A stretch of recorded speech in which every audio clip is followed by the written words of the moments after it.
The eviction notice was taped to her door in bright red ink. 48 hours. That's all Gloria Mabry had left before she and her 7-year-old daughter Zoe would be thrown out onto the streets of Memphis. And the cruelest part? She had the money. $1,400. Cash. Sitting in the pocket of her nursing scrubs just 3 days ago. But Gloria gave it away. Every single dollar. To a frail elderly woman she had never met before in her entire life.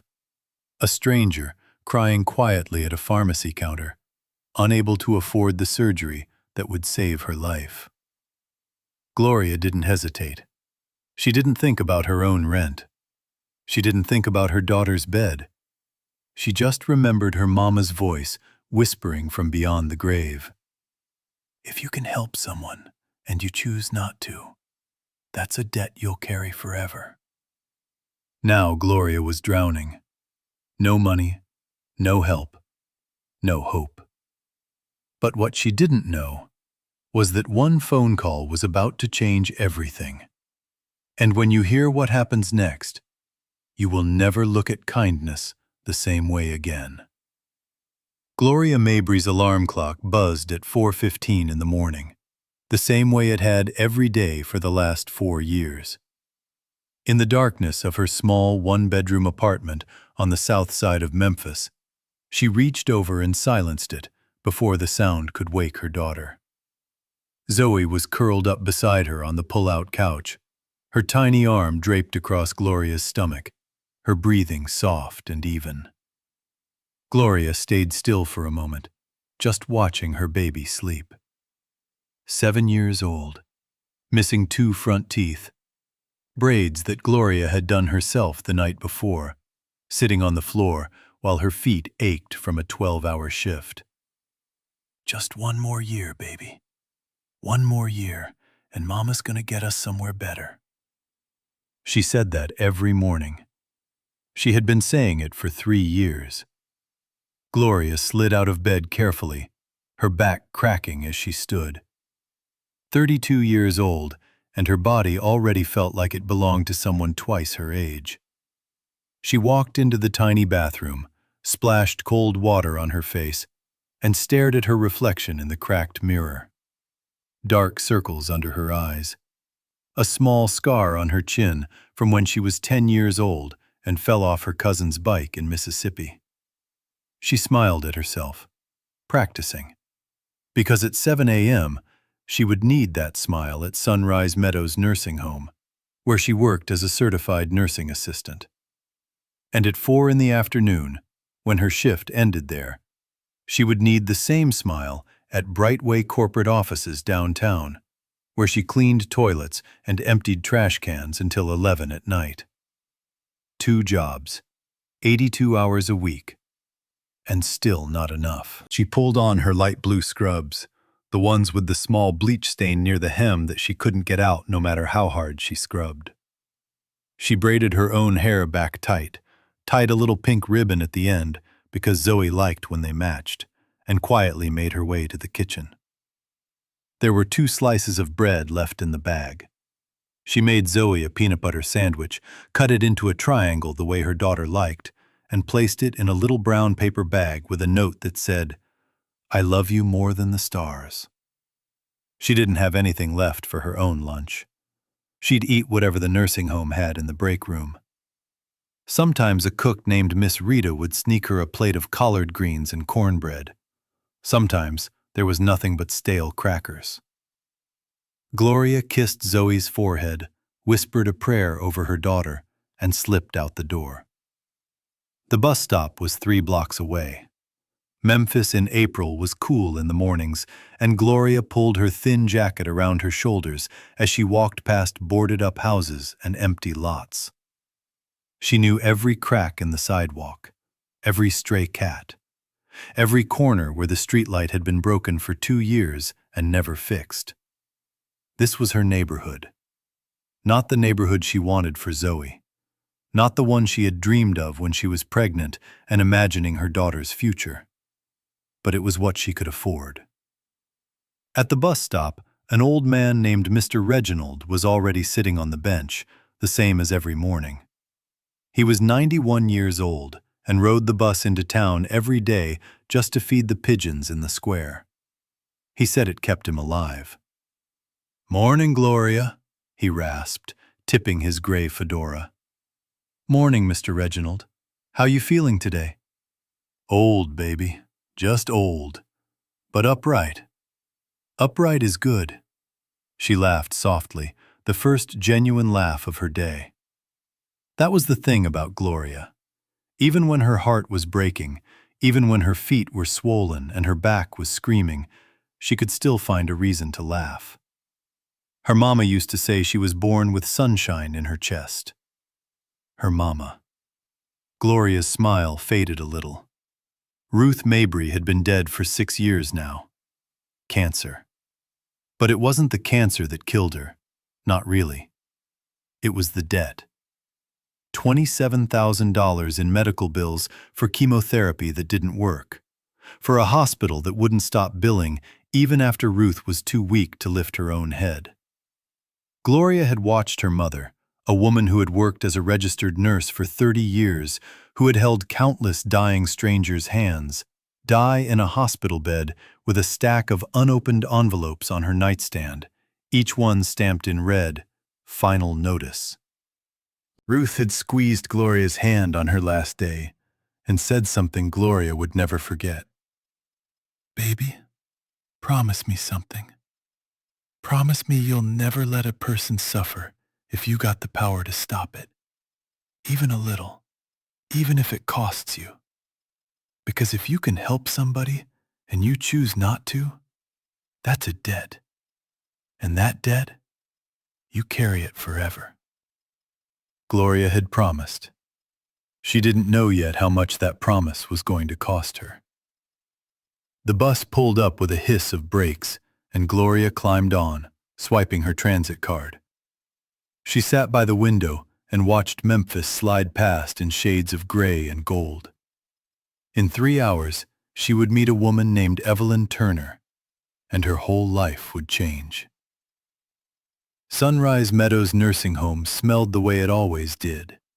A mixture of antiseptic, boiled vegetables, and something underneath that Gloria could only describe as loneliness.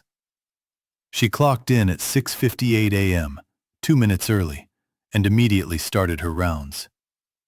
Room 112 was Mr. Callahan, who had Alzheimer's and thought Gloria was his daughter Margaret from 1968. She let him call her Margaret. It made him smile. Room 118 was Mrs. Delgado, who spoke only Spanish and cried every morning because her real family hadn't visited in 11 months. Gloria held her hand and hummed a lullaby her own grandmother used to sing. By 9 a.m., she had bathed 4 residents, changed 6 sets of soiled linens, dispensed medications to 12 patients, and eaten half a granola bar someone had left in the break room. Her supervisor, Karen, a thin white woman with a permanent frown, stopped her in the hallway. "Gloria, we need you to cover room 204 today. Mrs. Hendricks passed last night." Gloria's chest tightened. "Mrs. Hendricks? But she was doing okay yesterday. She ate a whole bowl of pudding." Karen shrugged. "Old people die, Gloria. That's the job. Just clean the room. We've got a new admit coming this afternoon." Gloria wanted to say something. She wanted to say that Mrs. Hendricks had a name and a favorite song, and a grandson named Devin who lived in Atlanta and hadn't called in 3 months. She wanted to say that a human being had died alone in room 204, and someone should at least sit with the silence for a moment before erasing her from the sheets. But she didn't say any of that. She just nodded. Because she needed this job. She needed every hour of it. At 3:30, her shift ended, and Gloria hurried to catch the bus downtown for her second job. But first, she had a stop to make. She needed to pick up Zoe's asthma inhaler from the pharmacy on Poplar Avenue. Zoe had had another attack last week, And Gloria couldn't afford to run out again. She had saved for 2 months to have the money for the copay. $28. In cash, folded neatly in the inside pocket of her purse next to her rent money. That's right, her rent money. $1,400, all of it in cash. Because Gloria didn't trust banks anymore. Not after the last one closed her account for overdraft fees she couldn't dispute. She was carrying every dollar she had in the world in a small envelope in her purse. And tomorrow morning she would hand it directly to Mr. Holloway, her landlord, before he could carry out the eviction notice he had been threatening for 3 months. The pharmacy was crowded. Gloria stood in line behind a young man buying diapers and an elderly black woman with silver hair pulled back into a neat bun. The woman was small, maybe 5 feet tall, and dressed in a beige cardigan with a small brooch shaped like a hummingbird.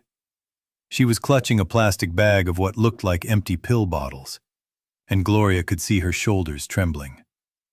The woman stepped up to the counter and slid the empty bottles across.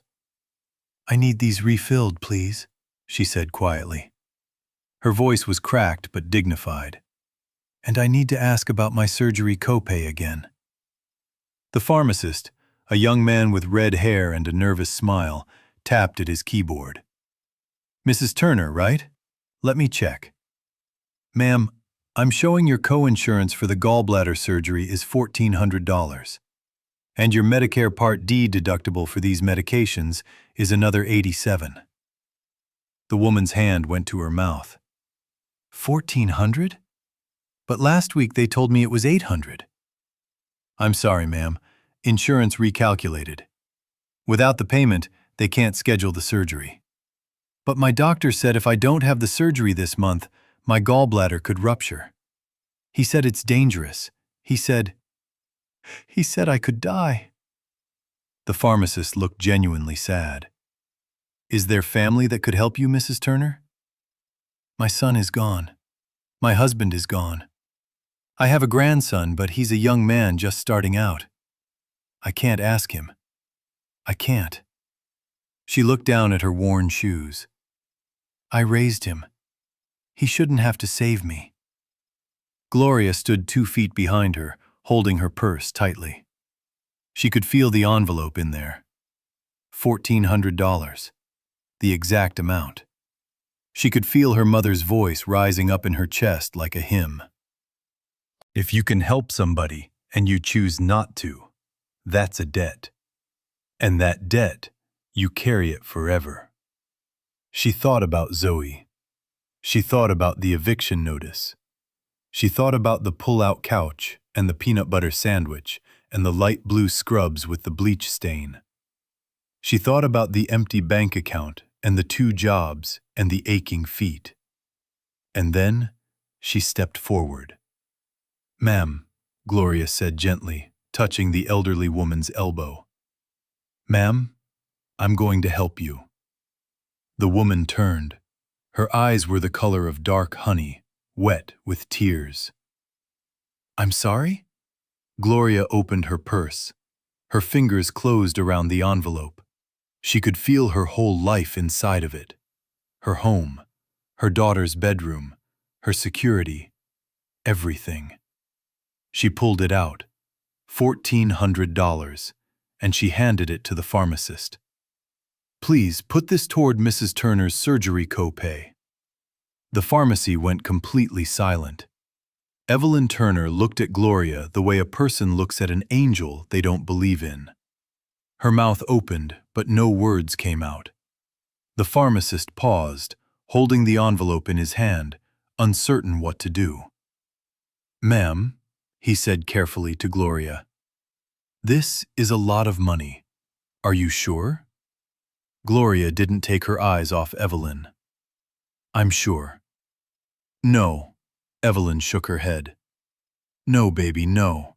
I can't take this. I don't even know you. I don't—" She tried to push the envelope back toward Gloria. Her hands were shaking so badly that the money almost fell to the floor. "This is your money. This must be for your family." Gloria caught the woman's hands and held them steady. Evelyn's fingers were cold and paper-thin. Gloria could feel every bone. "Mrs. Turner, my name is Gloria. My mama was a nurse for 31 years. She died 6 years ago, and the last thing she ever said to me was that if I could help somebody, I had to. She said not helping was worse than any hurt. And when I look at you, I see her. I see my mama sitting in that chair, waiting to hear if she could afford to live one more month. And I can't walk away from that. I can't." Evelyn was crying openly now, silent tears rolling down her cheeks and into the collar of her cardigan. "I spent 31 years taking care of other people's pain," she whispered. "I was a nurse too, baby. Baptist Memorial. Pediatric ward for most of it. I held babies while their mamas fell apart. I never thought I'd be the one sitting here counting coins for my own medicine." "I know," Gloria said. "I know." The pharmacist cleared his throat softly. "I can process this payment now if you'd like." Gloria nodded. "Please." She watched him count the bills, one by one. $1,400. 28 $20 bills mostly. Some tens, a few fives. Money she had earned by cleaning toilets at 2 in the morning. Money she had earned by wiping the mouths of dying strangers. Money that was supposed to be her daughter's safety. Gone. But she didn't feel afraid. Not yet. She felt something else. Something warm and strange rising in her chest, like the way it felt when she was a little girl in church and the choir hit that one high note that made you feel like God was in the room. That was what she felt. She felt her mother. She felt Ruth Mabry standing behind her, smiling. Evelyn touched Gloria's face with a trembling hand. "What is your name again, baby?" "Gloria. Gloria Mabry." "Gloria." Evelyn repeated it like a prayer. "Gloria, do you have children?" "A daughter, Zoe. She's 7. "And a husband?" Gloria hesitated. "No, ma'am. Just me and Zoe. Her daddy hasn't been around since she was 2. Evelyn nodded slowly, and Gloria saw something click behind her eyes. Understanding. A recognition of struggle. "Baby, how are you going to pay your rent this month?" Gloria smiled. It was the same smile she practiced in the mirror every morning. "I'll figure it out, Mrs. Evelyn. I always do." It was a lie. She had no idea how she was going to figure it out. She had exactly $28 left in her purse and 48 hours until Mr. Holloway would nail the eviction notice to her door for real. But she smiled anyway, because Evelyn needed her to smile. The pharmacist finished processing the payment and printed a receipt. He also gave Evelyn her regular medications, waiving the $87 deductible out of his own pocket. He didn't say anything about it. He just did it. Gloria saw him slip the bills from his own wallet into the register. She met his eyes and mouthed, "Thank you." He nodded and looked away, embarrassed. Kindness was contagious. Gloria's mama had always said that too. Outside the pharmacy, the sun was starting to set over Memphis, casting the whole street in a soft orange glow. Evelyn stood beside Gloria on the sidewalk, her prescription bag in her hand, her surgery scheduled for the following Tuesday. "Baby," she said, "I don't know how I'm ever going to repay you." "You don't repay it," Gloria said. "You just pass it on. That's what my mama used to say. Kindness ain't a loan, it's a river. You just keep it flowing." Evelyn took Gloria's face in both hands and kissed her forehead. It was such a small gesture, but it broke something open inside Gloria that she didn't know had been closed. She hadn't been kissed on the forehead like that since her own mama died. She hadn't been touched with that kind of gentleness in 6 long years. She started to cry. Right there on the sidewalk, in her wrinkled scrubs, in front of a stranger, in front of God and everybody. She cried and she didn't even try to stop. Evelyn held her. Two black women, one young and one old, holding each other outside a Memphis pharmacy while the sun went down. Nobody stopped to look. Nobody knew what had just happened. But heaven knew, and heaven was already moving. Gloria didn't make it to her second job that night. She called Brightway from the bus stop and told her supervisor she was sick. She wasn't sick. She just couldn't clean toilets after what had just happened. She couldn't. Her body felt like it was made of glass, and one wrong movement would shatter her into 1,000 pieces. She rode the bus home in silence, staring out the window at nothing. When she got to her apartment, she saw it immediately. The white paper taped to her door. Bright red letters at the top. Final eviction notice, 48 hours. Mr. Holloway had done it. He had actually done it. Gloria stood in the hallway for a long time, just staring at the paper. Behind her door, she could hear the TV playing softly. Her cousin, Aunt Denise, was watching Zoe until Gloria got home. She could hear Zoe laughing at something on the screen. She wiped her face, took a deep breath, and unlocked the door. "Mama!" Zoe launched herself off the couch and wrapped her arms around Gloria's waist. "You're home early! Are we having dinner together tonight?" Gloria bent down and kissed the top of her daughter's head. Zoe smelled like the strawberry shampoo Gloria had bought on sale at the dollar store. "Yeah, baby. Mama's home. Aunt Denise, thank you for watching her." Denise stood up from the couch, a big woman with kind eyes and a habit of chewing on toothpicks. "Girl, you look like you seen a ghost. You all right?" "I'm fine." "You lying." "I know." Denise studied her for a long moment. Then she nodded, kissed Zoe on the head, and let herself out. That was Denise. She always knew when to push and when to walk away. Gloria made Zoe a bowl of instant mac and cheese and sat with her at the little kitchen table. Zoe told her about school, about how she had gotten a gold star on her spelling test, about how a boy named Marcus had tried to steal her eraser, but she got it back, about how she wanted to be a nurse just like Grandma Ruth when she grew up.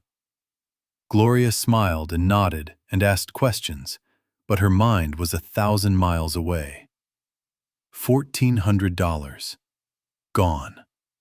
She had 48 hours to find $1,400. That night, after she tucked Zoe into the pull-out couch and read her The Snowy Day for the 100th time, Gloria sat on the bathroom floor with the door closed and did the math. Every possible source of money. Every phone call she could make. Every favor she could ask. Her savings account. Closed. Her credit card. Maxed out at $1,500 and drawing interest. Her paycheck from the nursing home. Didn't come until next Friday.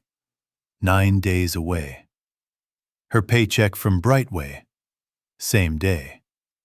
She could ask Karen for an advance, but Karen had already said no twice this year. Karen didn't like Gloria because Gloria was too kind to the residents, and it slowed her rounds down. She could ask her cousin Denise, but Denise had 4 kids of her own and worked at Popeye's part-time and was barely surviving. She could ask her ex, Zoe's father, Marcus Sr., but she had a court order for child support that he had ignored for 5 years, and asking would just start another fight.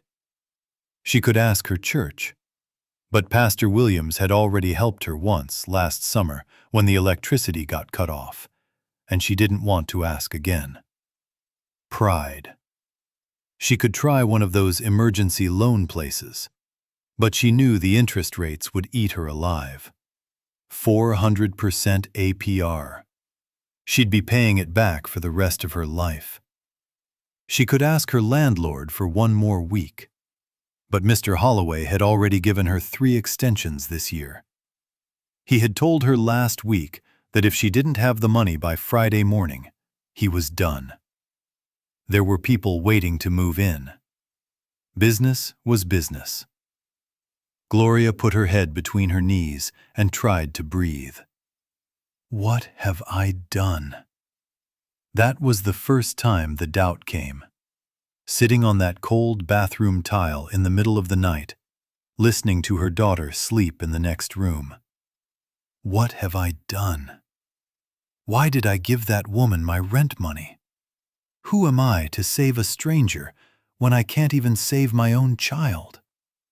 The tears came fast and hard. She had to press a towel against her mouth to keep from waking Zoe.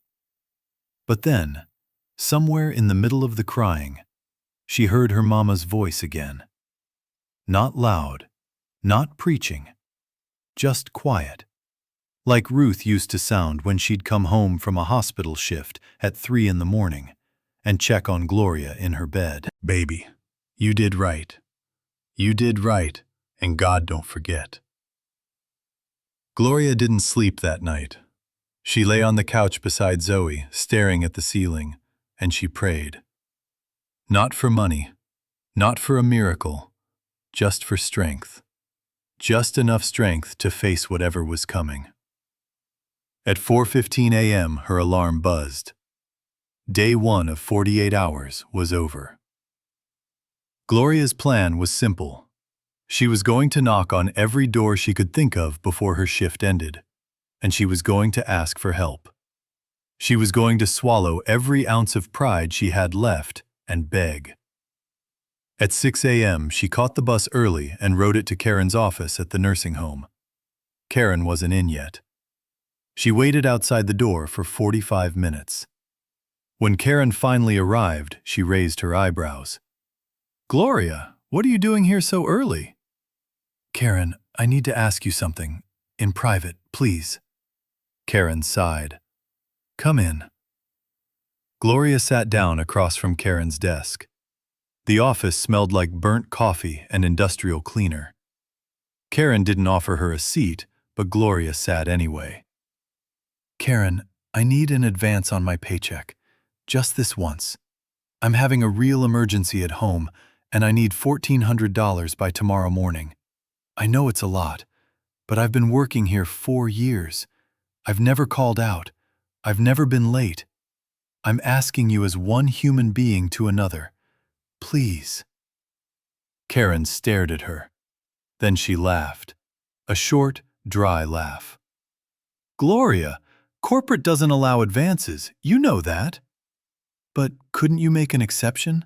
Just this once? No. And even if I could, I wouldn't. $1,400 is more than your weekly take-home.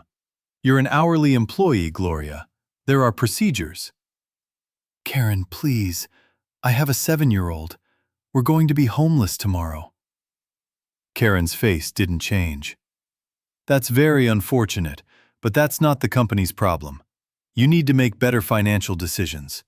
Now, if there's nothing else, I have a lot of work to do. Gloria sat there for another second, not moving. She thought about all the residents she had bathed and fed and prayed with. She thought about Mrs. Delgado's hand in hers. She thought about Mr. Callahan calling her Margaret. She stood up. Thank you for your time. Karen didn't look up. Gloria worked her whole shift with a stone in her chest. But she still smiled. She still hummed to Mrs. Delgado.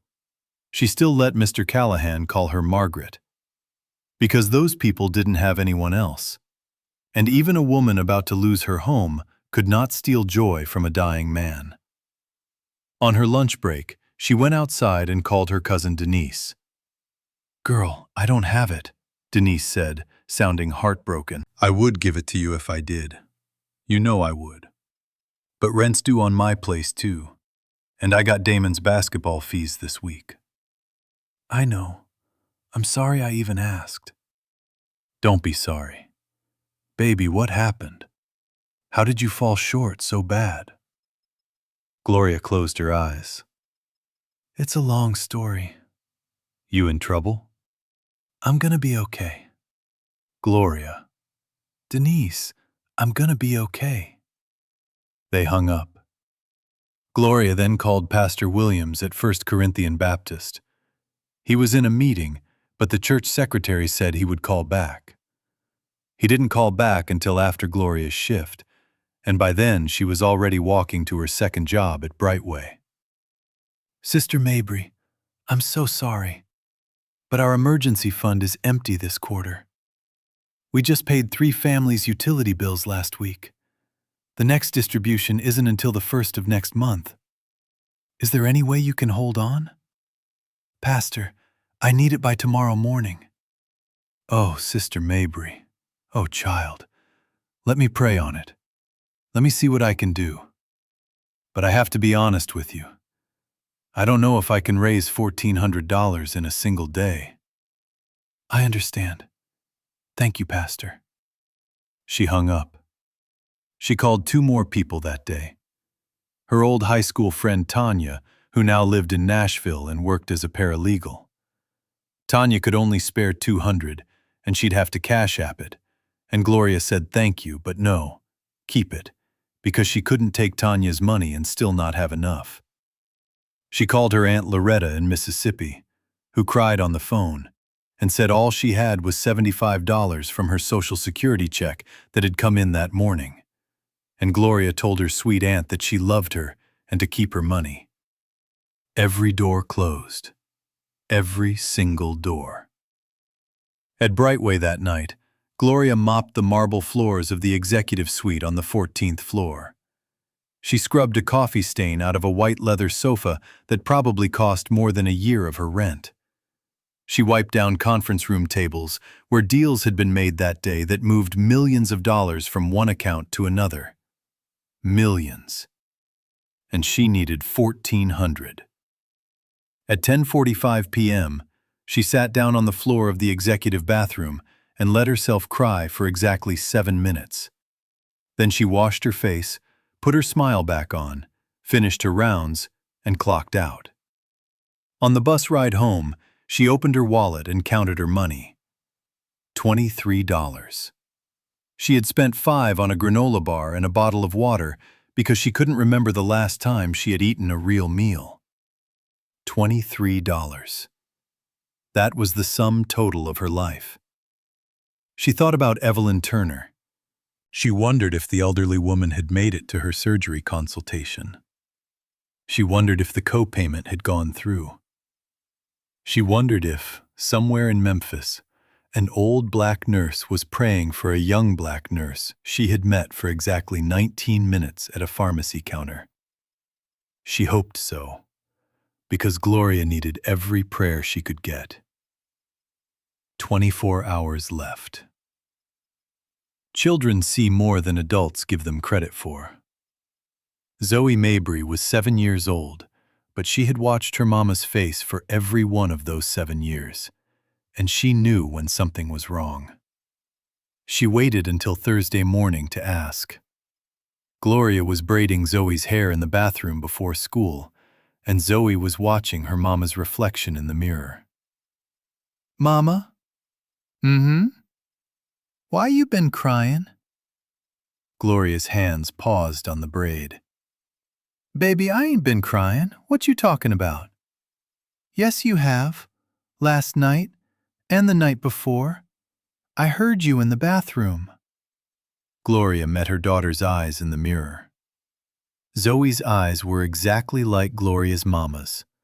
Dark honey brown, with long lashes and a way of looking at you that made you feel seen all the way down to the bottom. Baby, Mama's just tired, that's all. Is it money? Gloria froze. What did you say? Is it money, Mama? Because I got some. I got $14 in my sock drawer from my birthday. And Aunt Denise gave me $2 for helping her fold laundry, so I got 16. You can have all of it. Gloria set the comb down on the counter and turned her daughter around. She got down on her knees so they were the same height. "Zoe, baby, look at me. You are 7 years old. You are not supposed to worry about money. Ever. That's Mama's job. You hear me?" "But Mama—" "No, baby, listen. I don't want you carrying that. I don't want you feeling that weight. When I was your age, my mama, your Grandma Ruth, she never let me worry about a single bill. Not once. Even when we had it hard. And I ain't gonna let you worry either. Do you understand me?" Zoe nodded, but her lip was trembling. "Mama, if we lose our house, where are we gonna go?" Gloria's heart stopped. "What? Baby, who told you that?" "I saw the paper on the door. It said eviction. I asked Marcus at school what eviction was. He said his cousin got evicted and they had to live in a car." Gloria pulled her daughter into her arms and held her so tight she could feel Zoe's little heartbeat pounding against her own chest. She could not speak. She just held her. "Mama, are we gonna live in a car?" "No, baby, no. We are not living in any car. I promise you. I promise you on Grandma Ruth's grave. Mama's gonna figure this out." "How?" "I don't know yet, but I will." Zoe wrapped her arms around Gloria's neck. "Mama, why did you do it?" "Do what?" "Whatever you did, to make us have no money." Gloria pulled back and looked at her daughter. She had two choices in that moment. She could lie, or she could tell her the truth. She thought about her own mama, who had never once lied to her, even about the cancer, even about the debt. And she made her choice. "Baby, come sit with me." They walked into the living room and sat on the pull-out couch. Gloria took Zoe's little hands in hers. "Yesterday I met a lady at the pharmacy. Her name was Mrs. Evelyn. She was old, like as old as Grandma Ruth would be. And she needed money for a surgery or she was going to die. $1,400. And I had $1,400 in my purse, rent money. And I gave it to her.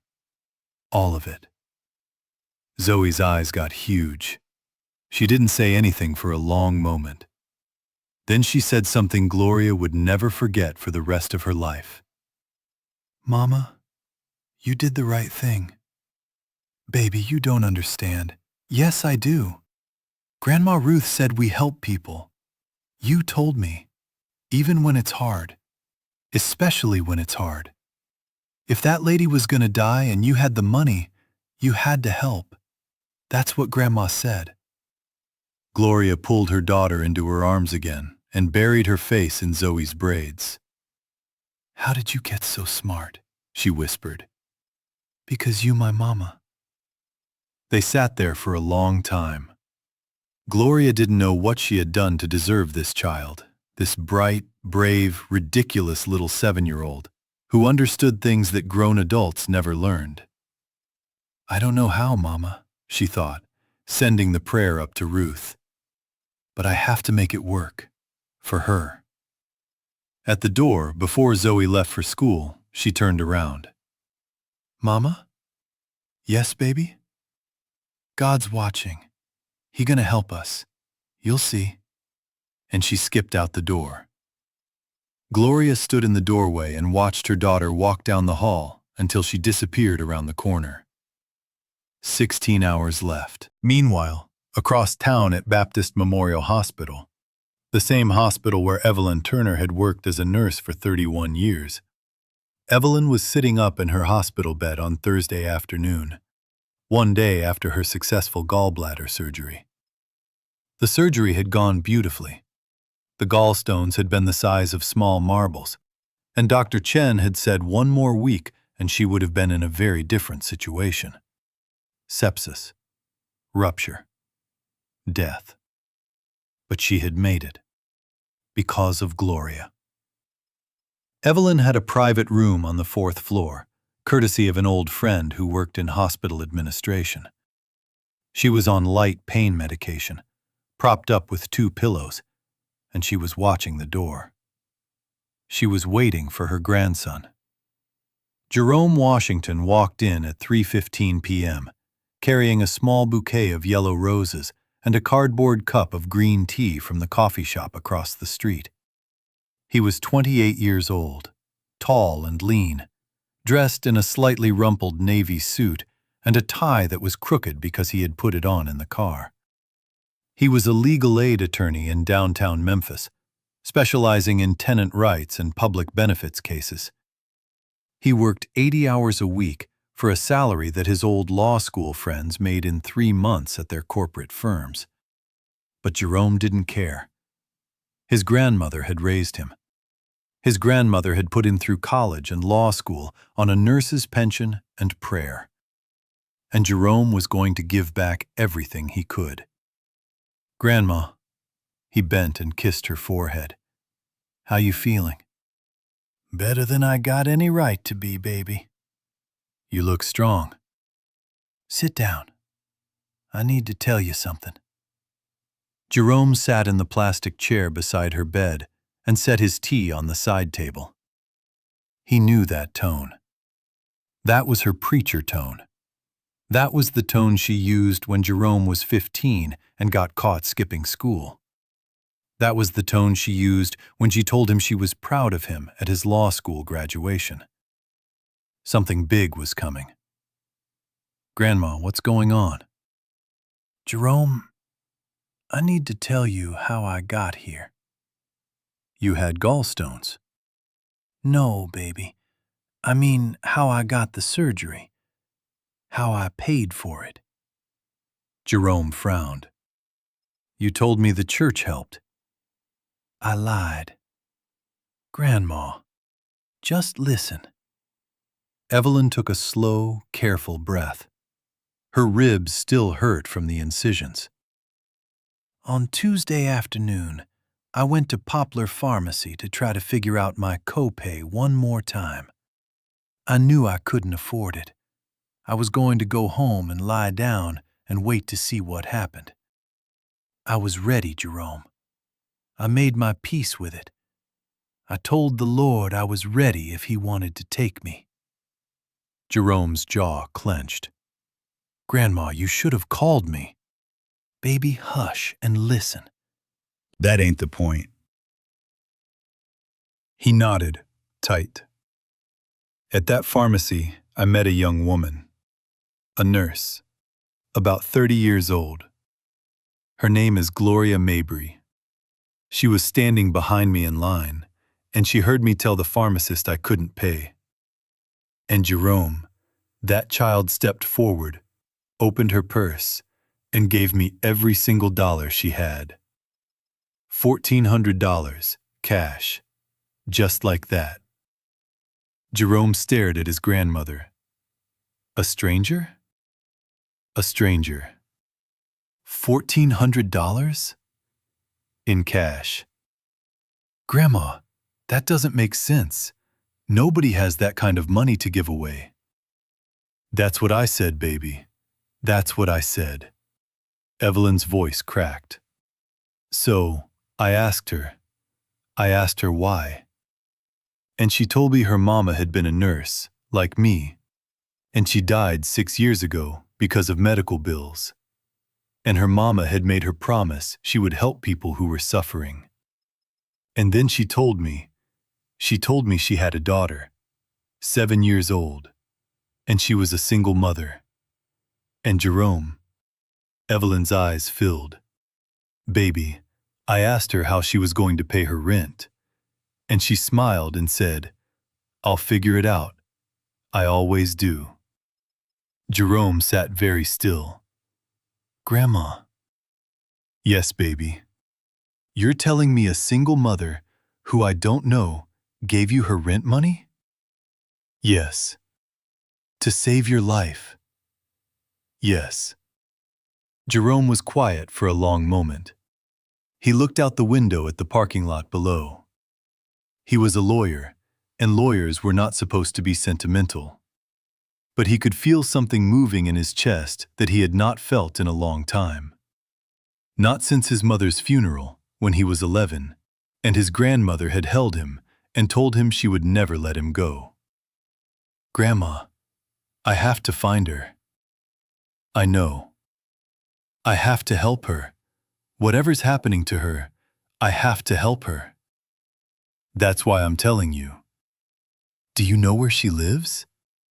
"No, baby. I just know her name. Gloria Mabry. And she works at a nursing home somewhere in Memphis. I don't know which one. I should have asked. I should have gotten her number. But I was so caught up in what she was doing that I just let her walk away. Jerome, I let her walk away, and I don't know if she's okay right now. I don't know." Jerome stood up. "I'll find her, Grandma. I promise you. I will find her." Jerome. "Yes. That girl saved my life. Now you go save hers." Jerome Washington left the hospital at 4 p.m. and drove straight to his office at the Memphis Legal Aid Society. He had exactly one lead: the name Gloria Mabry and the fact that she worked as a nurse at a nursing home somewhere in the city. There were 42 nursing homes in the Memphis metro area. He had counted them once for a housing case. He walked into the small, cluttered office and dropped his briefcase on his desk. His paralegal, a young black woman named Kiara, with braids down to her waist and a permanent look of tired kindness in her eyes, looked up from her computer. "You're back early." "Kiara, I need a favor." "Of course you do. When has anything else happened in this office?" He laughed, a short, tired laugh. "I need you to help me find someone. A woman named Gloria Mabry. Gloria Mabry. Approximately 30 years old, African American. Works as a nurse or CNA somewhere in the Memphis area." "Client?" "No, not yet, but I need to find her tonight if I can." Kiara raised an eyebrow but didn't ask more questions. She had worked with Jerome long enough to know when a case was personal. She turned back to her computer and started typing. Jerome sat at his desk and pulled up every online database he had access to. Court records, voter registration, property records, utility company records that his firm sometimes could access through public information requests. Nothing under Gloria Mabry that fit the age range in Memphis. He tried variations. Gloria Mabry, Gloria Mabry, Gloria M., different spellings. Kiara looked up. "Jerome, I got something. There's a Gloria D. Mabry, 32, listed on a rental lease in South Memphis. Address is on Elvis Presley Boulevard, apartment 4B. "That's her." Jerome grabbed his keys. "That has to be her. What else do we have?" "There's a note on the file, actually. Property is owned by Marvin Holloway. He's got a history in our system, Jerome." "Holloway?" "He filed 37 eviction notices in the last 2 years alone. We've had 3 cases against him for illegal eviction procedures. He's a landlord who cuts corners." Jerome's stomach tightened. "Any current filings on Mabry?" Kiara typed, waited.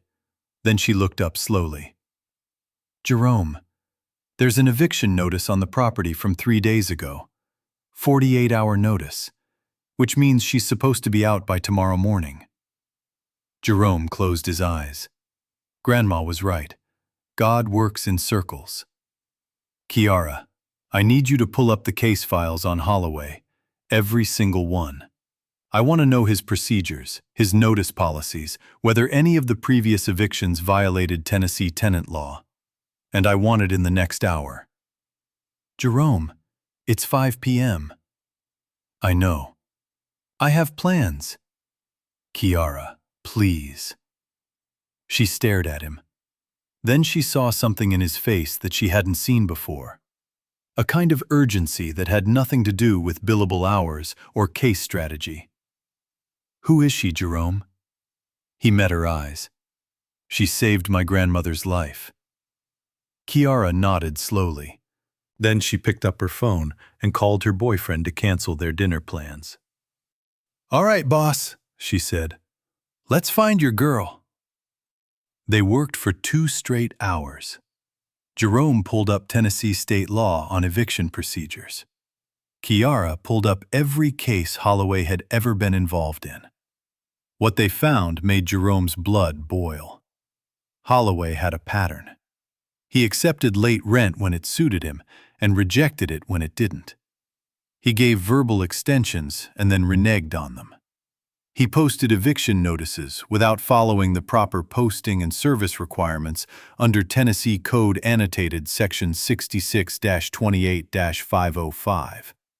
He harassed tenants who complained. In at least 6 documented cases from Jerome's firm alone, Holloway had accepted partial payments and then still evicted the tenants a week later. "He's dirty," Kiara said. "This guy is dirty." "He is." Jerome flipped to another file. "And I'm about to make him regret every one of these evictions." By 7:30 p.m., Jerome had a full legal strategy sketched out on his yellow legal pad. He also had one more thing: Gloria Mabry's phone number, pulled from her rental application on file with the Memphis Housing Authority. He held the number in his hand for a long moment. He didn't want to call her. He wanted to show up. He wanted to knock on her door and hand her his card and say, "My grandmother sent me. My grandmother that you saved, and I'm going to fight for you now." But he also didn't want to scare her. A stranger showing up at her apartment at 8 p.m. wasn't exactly a comfort. He decided to call. He dialed the number and pressed the phone to his ear. It rang once. It rang twice. It rang 3 times. "Hello?" Her voice was tired, ragged. He could hear a television in the background and a child laughing. Jerome swallowed. He wasn't sure how to start. "Hello?" she said again. "Ms. Mabry?" "Yes, who is this?" "My name is Jerome Washington. I'm an attorney with the Memphis Legal Aid Society. Ma'am, I believe you met my grandmother yesterday. Her name is Evelyn Turner." The line went silent. Then Gloria said quietly, "Is she okay? Please tell me she's okay." Jerome closed his eyes and smiled. "She's okay, ma'am, because of you. And now I'm calling because I'd like to return the favor." Gloria sat down on the pull-out couch so hard that Zoe looked up from her coloring book. "Mama, you okay?" Gloria held up one finger.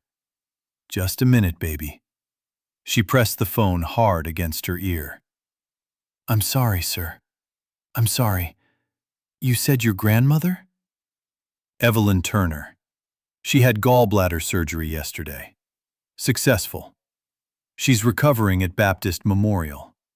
She told me everything, Ms. Mabry. About the pharmacy. About what you did. About what it cost you." Gloria couldn't speak. Her throat had closed up. Jerome continued gently. "Ms. Mabry, my grandmother mentioned that you might be facing some difficulty of your own. She asked me to reach out. I'm a legal aid attorney. I specialize in tenant rights. And ma'am, I've already done some research on your landlord." Gloria wiped her eyes. "How did you?" "Your rental records are public if you know where to look. I promise I haven't done anything inappropriate. Ma'am, I need to ask you a question, and I need you to answer honestly." "Okay." "Do you currently have an eviction notice on your door?" Gloria's voice broke. "Yes, sir." $1,400? "Yes, sir." "Due tomorrow morning?" "Yes, sir." Jerome exhaled. Ms. Mabry, I need you to listen to me very carefully. Your landlord, Mr. Marvin Holloway, has a documented pattern of illegal eviction procedures. My firm has 3 open cases against him right now. Based on what I've reviewed, I have very strong reason to believe the notice on your door is legally deficient.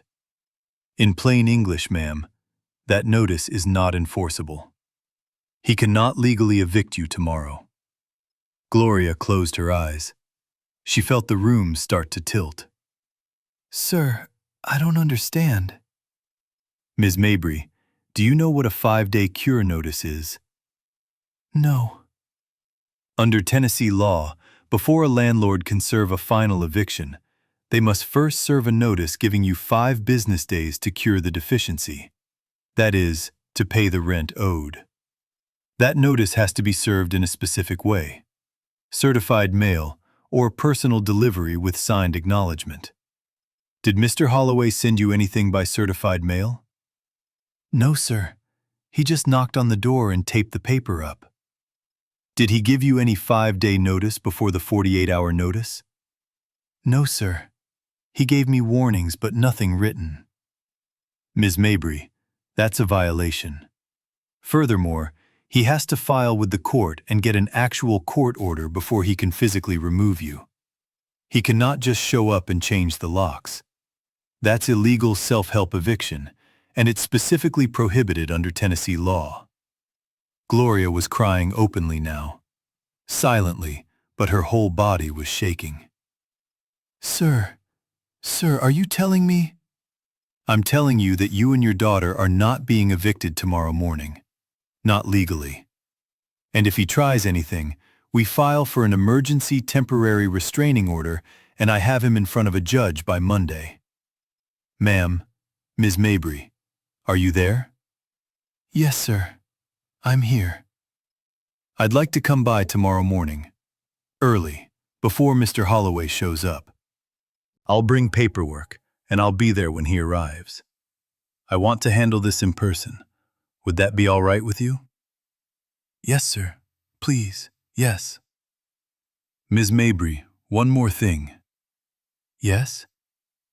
My grandmother told me you said something to her. She said you told her that kindness is a river, that you just pass it on. Is that right?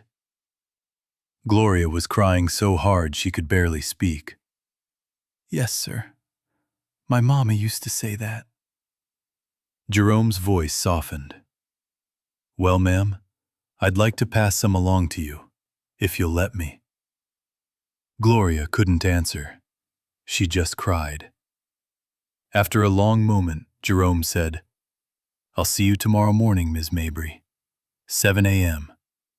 Get some sleep. It's going to be okay. He hung up.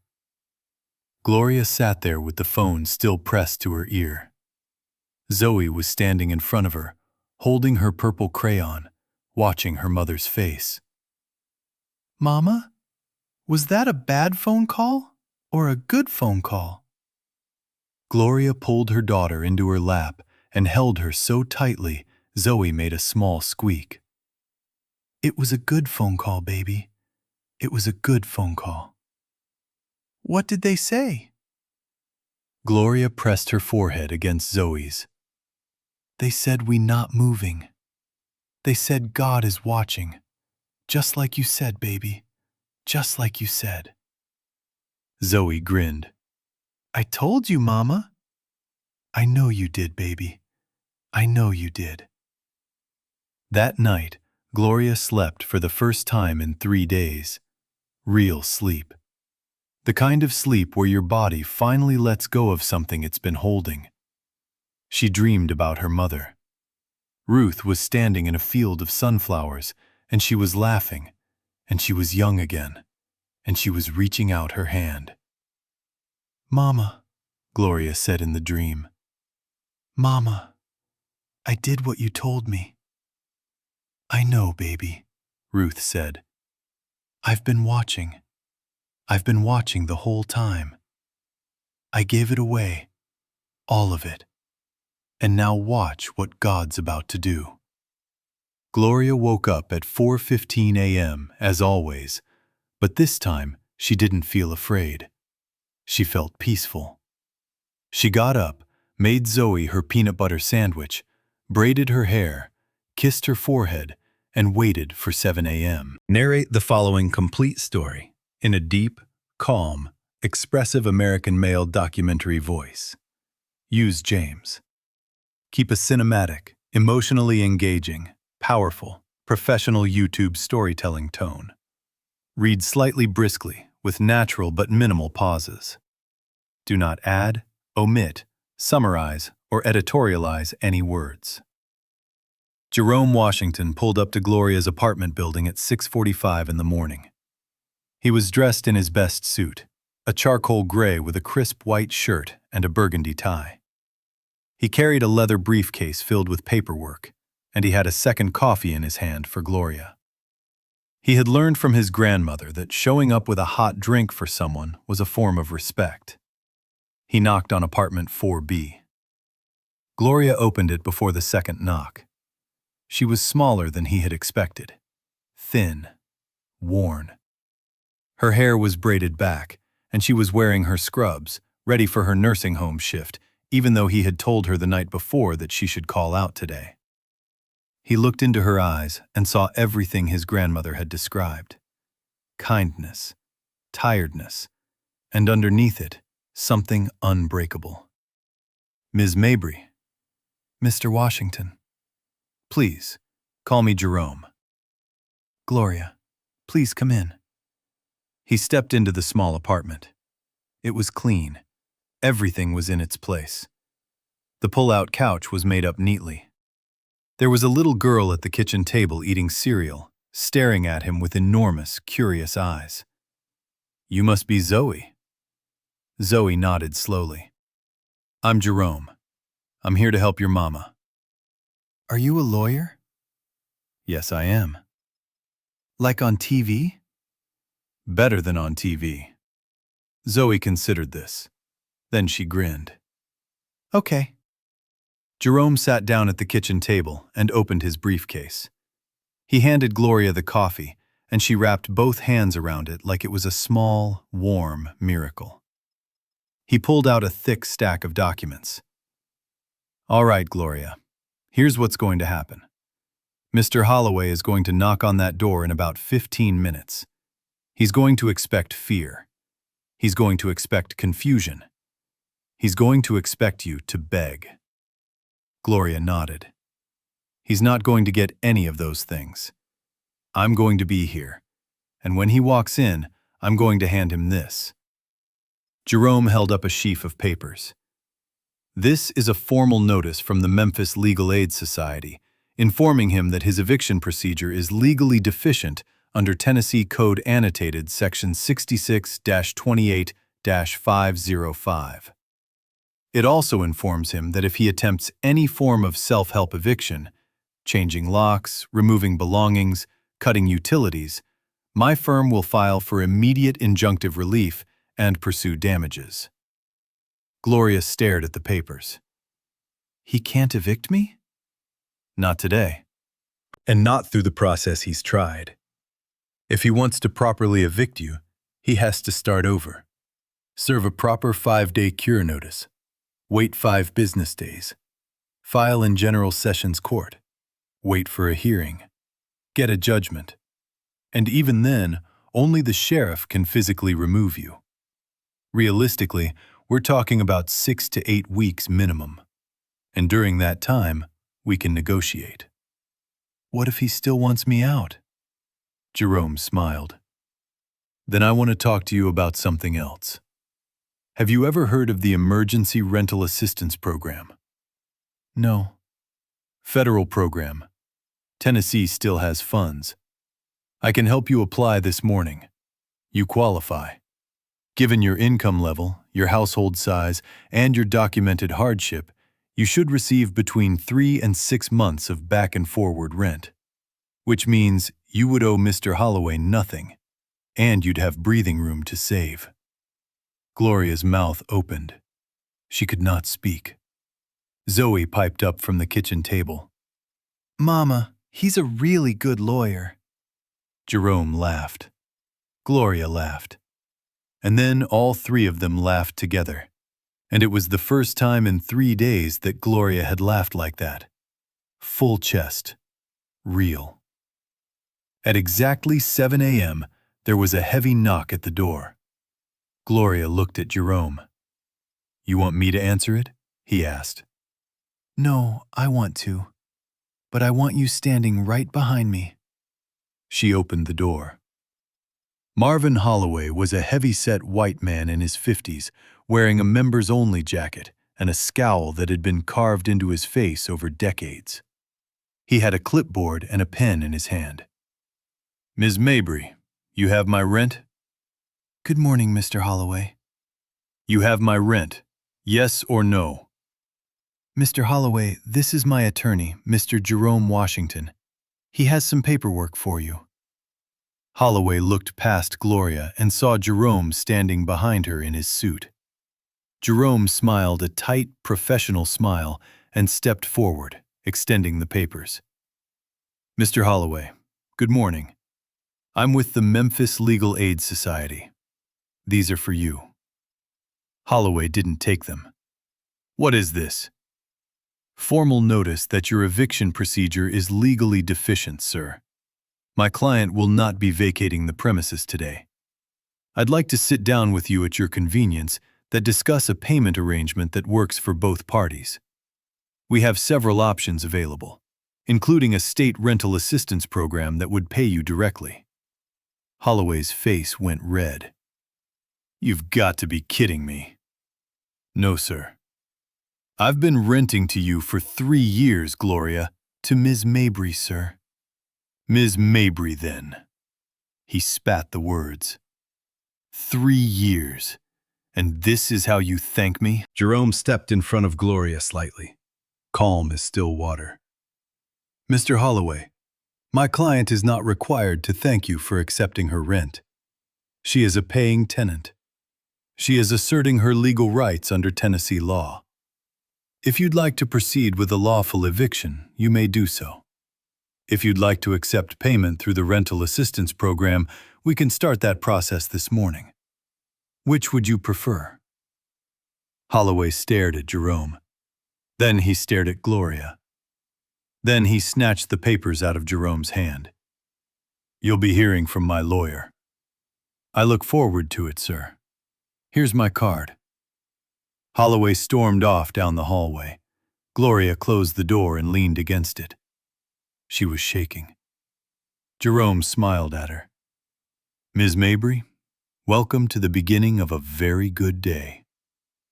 By 10 a.m. that morning, Jerome had helped Gloria file her application for the Emergency Rental Assistance Program. He had also called his friend Deborah at the Shelby County Housing Authority, who agreed to expedite the review given the emergency circumstances. Gloria was going to receive 6 months of rental assistance directly to Mr. Holloway, whether he wanted it or not, plus a supplemental grant for utilities. But Jerome wasn't done. He asked Gloria if he could tell her story. Not her name, not her address, just what had happened at the pharmacy. "Why?" Gloria asked. "Because people need to hear it, Gloria. What you did is important. It matters. And I know some people at the Memphis Commercial Appeal who might want to write about it." "I don't want any attention, Jerome. I really don't. I just wanted to help that lady. I don't want to be a story." "I understand. But sometimes when we share these stories, other people find courage to do the same. It's up to you. If you say no, I'll never mention it again." Gloria thought about it for a long time. She thought about Zoe. She thought about her mama. "You can tell it," she said finally. "But keep me anonymous if you can." Jerome nodded. "I'll respect that." He called his contact at the Commercial Appeal, a reporter named Yvette Broadus, and gave her the outline. Yvette was moved. She asked if she could interview the elderly woman, Evelyn, and Jerome said he'd ask. 2 days later, on Saturday morning, A story appeared in the Sunday edition of the Memphis Commercial Appeal. The headline read, "A nurse, a stranger, a kindness that refused to die." It told the story of an anonymous Memphis nursing assistant, a single mother, who had given her rent money to save an elderly stranger's life at a pharmacy counter. It described Evelyn Turner in beautiful detail. A retired nurse, a widow, a grandmother. And it described the moment Gloria had opened her purse. Yvette had done her research. She had also spoken with a legal aid attorney, Jerome, about how systemic barriers, high co-insurance, unlivable rents, minimum wages that don't keep pace with cost of living, had brought both women to the same brink at the same moment. The article ended with a quote from Evelyn Turner. "That young woman saved my life, and I didn't even know her name until she was walking away. But I know this: God works in circles, child. Don't you ever forget that." The article went viral. By Monday morning, it had been picked up by AP. By Tuesday, it was on the Today Show's website. By Wednesday, someone had started a GoFundMe called "For the Memphis Nurse Who Gave Her Rent," without Gloria's permission. And by Friday evening, that GoFundMe had raised over $47,000. Gloria didn't know about any of it at first. She was still working her 2 jobs, still riding the bus at 4:15 a.m., still cleaning toilets on the 14th floor at 11 p.m. Then, on Thursday afternoon, Jerome called her. "Gloria." "Yes, Jerome." "Sit down." "Why?" "Just sit down." She sat. He told her everything. She was silent for a long moment. "Jerome, I don't want that money." "What?" "I don't want it. I gave that $1,400 away because I wanted to help someone, not because I wanted a reward. And now people are giving me $47,000 because I did the right thing? It's not right. Other people are struggling too. Give it to them." Jerome was quiet. Then he said, "Gloria, can I make a suggestion?" "Yes." "What if you kept some of it? Enough to catch up, get Zoe some things she needs, maybe put aside for her college, and then use the rest to start something. Something that helps other people in the same position you were in 3 days ago." "Like what?" "Like a fund, a community fund, that helps people pay their co-insurance on emergency medical treatments, that helps single mothers stay in their homes. Something small, something local, named after your mama." Gloria almost dropped the phone. "Ruth Mabry Foundation," she whispered. "That's beautiful. Jerome, that's beautiful."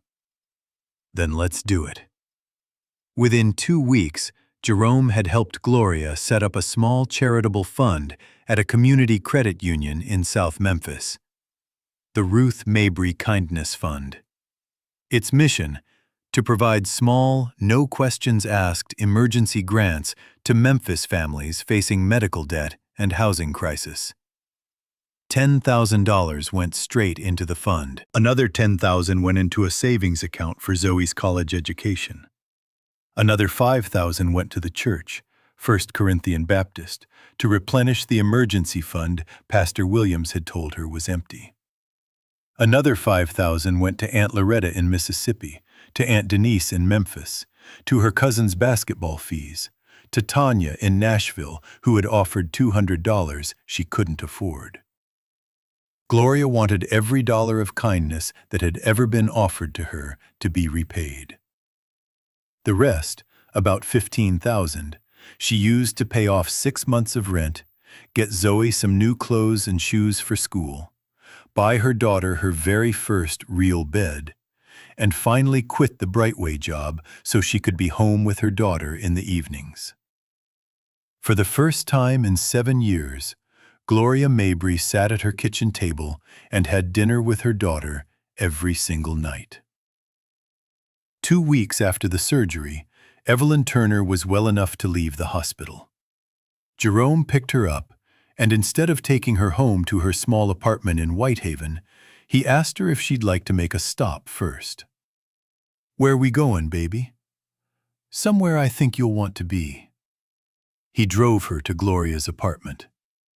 It was a Saturday afternoon in late April, and Memphis was warm and green and full of the smell of magnolia blossoms. When Evelyn walked into the apartment, leaning on her cane, Gloria came to the door and just stopped. She couldn't move. Evelyn opened her arms. Gloria walked into them, and the two women stood there in the doorway, holding each other for a long, long time, both crying, neither speaking, while Jerome quietly stepped away to give them privacy, and Zoe watched from the couch with her mouth slightly open.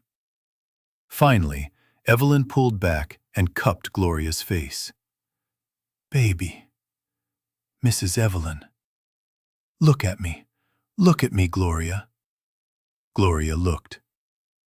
"You saved my life." "You saved mine." Evelyn shook her head. No, we saved each other. Because that's how it works, baby. That's how God does it. You give something away, and you don't know why, and you don't get to see the end of the story right away. But God sees it, and He winds it all back together. Zoe crept up to them cautiously. "Are you the lady?" Evelyn looked down at the little girl. "Yes, baby. I'm Mrs. Evelyn." "My mama gave you her money." "She sure did." "You almost died?" "I sure did."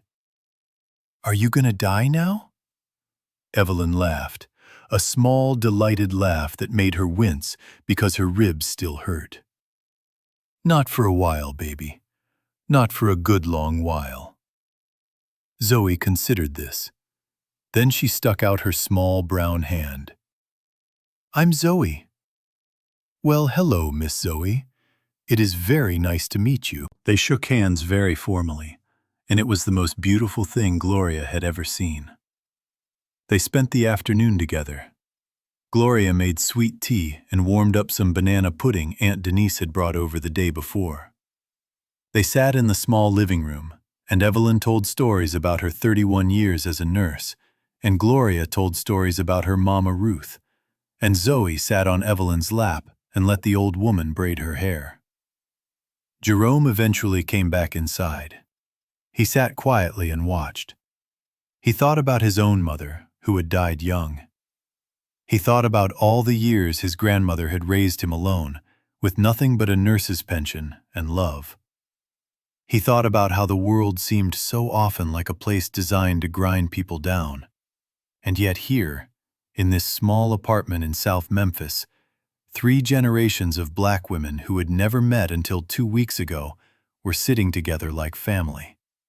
Because they were family. That's what Ruth Mabry had known all along. Family isn't blood. Family is who shows up. Before Evelyn left, she took Gloria's hands in both of hers. "Baby, I want you to know something. That surgery didn't just save my life. It gave me time. And I know exactly what I'm going to do with the time God gave me back." "What's that, Mrs. Evelyn?" "I'm going to help you run that foundation of yours." Gloria blinked. "What?" "Ruth Mabry Kindness Fund. Jerome told me all about it. Baby, I was a nurse for 31 years. I know every family in this city that's hurting.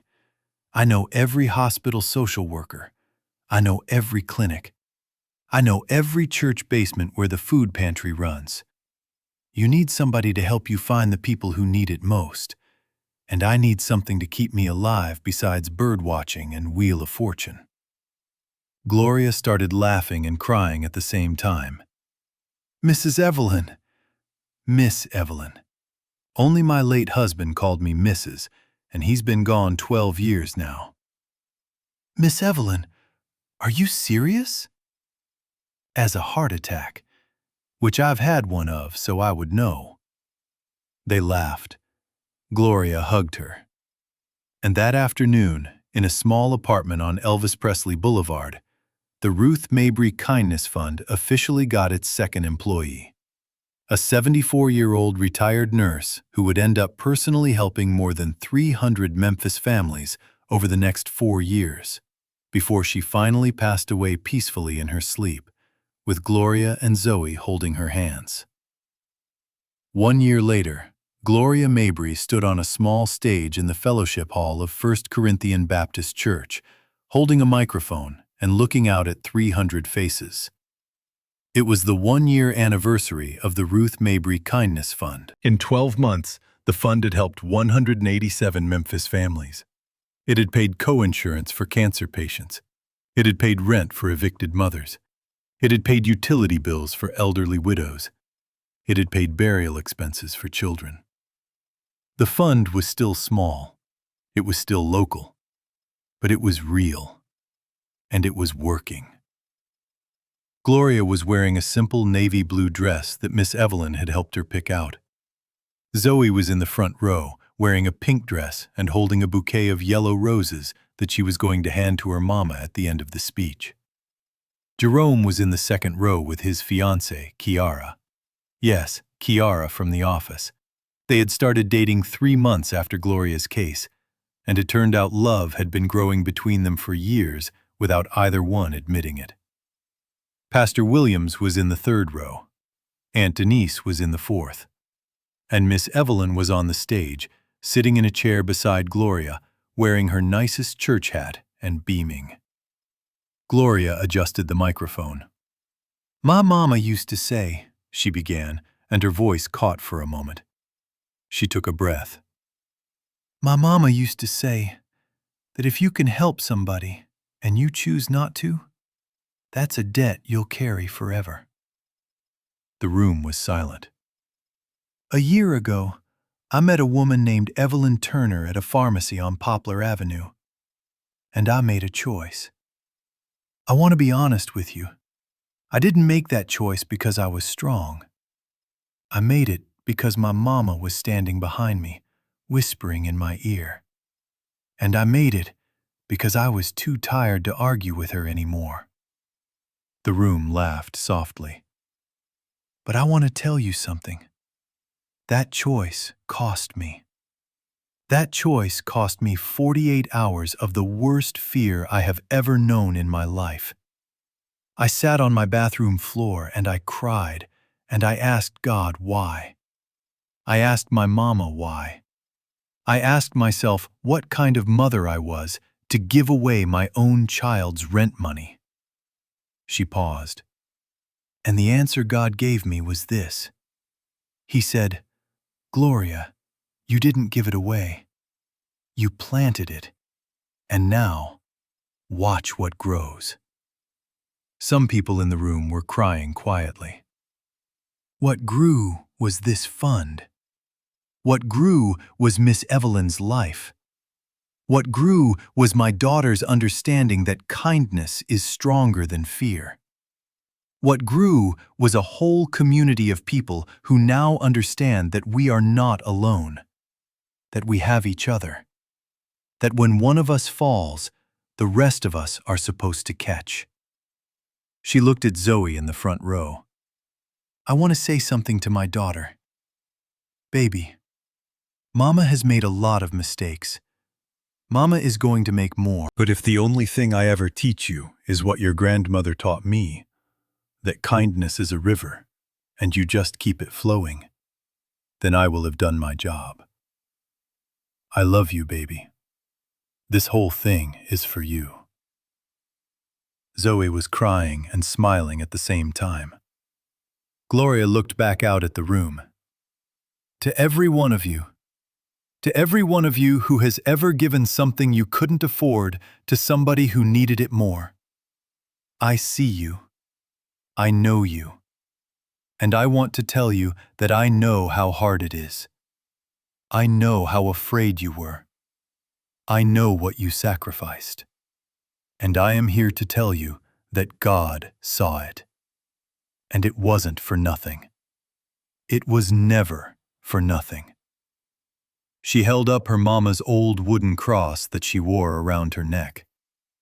Kindness is a river. Keep it flowing. The room stood up, every single person, and they clapped for a very long time. 3 years later, the Ruth Mabry Kindness Fund helped its 1,000th family. 5 years later, Gloria opened a second location in North Memphis with the help of a grant from a national foundation. 10 years later, Zoe Mabry graduated from the University of Tennessee with a nursing degree and delivered the commencement speech at her mother's fund's 20th anniversary gala. She quoted her grandmother, whom she had never met. She quoted Miss Evelyn, who had passed away 6 years earlier. She quoted her mother, who was sitting in the front row crying like a baby. And she said this: "Every dollar my mother ever gave away came back 1,000 times. Not because God is a vending machine, but because when you plant a seed of kindness in the world grows things you cannot even imagine." My mother could not have imagined me standing here tonight, but my grandmother could. My grandmother knew. She always knew. And here is the truth I want to leave you with, listener. Wherever you are right now, whatever you are carrying, whatever fear is sitting on your chest, I want you to know something. The most powerful moments in a human life are almost never the moments when we are strong. They are the moments when we are broken and we choose kindness anyway. They are the moments when we have every reason to close our fist and we open our hand instead. Gloria Mabry was not a hero because she gave away $1,400. She was a hero because she was afraid, and she gave it anyway. That is the kind of hero you can be too. Kindness is a river. Keep it flowing.